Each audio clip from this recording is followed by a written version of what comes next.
Hörmətli izləyicilər, kanala abunə olub like etməyi unutmayın. Günün xəbərləri təqdim edir. Xaricdə mühacir kimi yerləşərək Azərbaycana qarşı informasiya savaşı aparan və milli dəyərlərə düşünülmüş sürətdə hücum edən blogerlərlə bağlı müvafiq addımlar atılır. 2018, 2019 və 2020-ci illərdə də Azərbaycan hüquq mühafizə orqanları həmin şəxsləri cinayət əməllərinə görə beynəlxalq axtarışa vermişdi, ancaq Avropa ölkələrindən müsbət cavab almamışdı.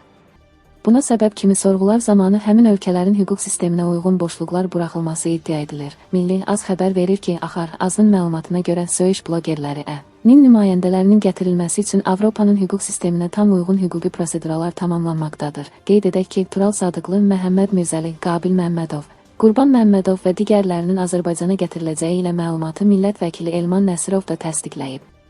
Millət vəkili TNS-TV müsahibəsində bildirib ki, həmin şəxslər Azərbaycana mütləq gətiriləcək, sadəcə zaman məsələsi var.